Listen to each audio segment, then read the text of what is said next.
Hey good people, it's Batavia here. So today I am taking you from the garden to my kitchen here, where I am creating some crushed red pepper flakes using the cayenne peppers I took out of the garden today. So I'm going to show you a quick clip of me harvesting them or cutting them off of the plant, and then we'll come back and walk through the steps it takes to dry them to create the crushed red peppers. Alrighty, I'll see you in a few.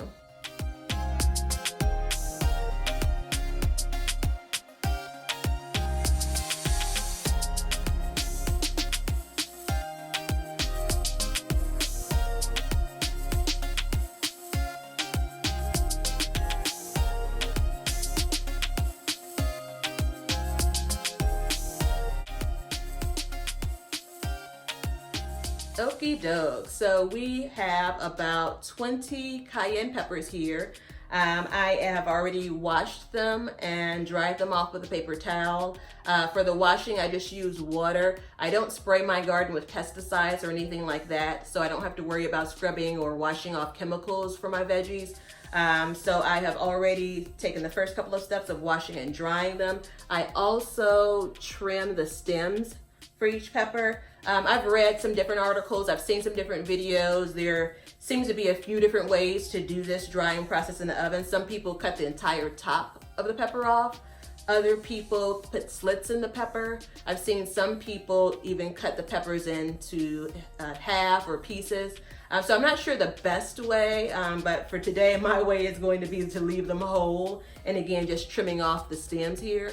And then the next step is to take the baking sheet that I have here. I've lined it with aluminum foil, and then I am just going to line up the peppers.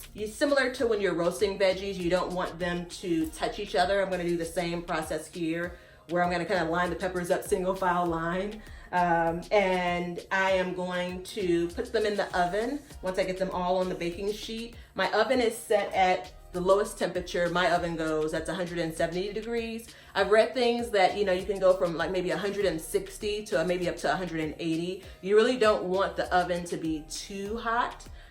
This process does take a long time at a low temperature like 170 degrees, but it's very intentional. You don't want the cooking process to take over in a way where it starts to brown the peppers, because that's ultimately going to change the flavor of the red pepper flakes.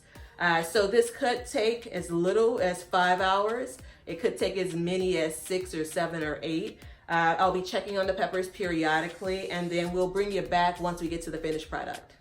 Alrighty, thanks a bunch.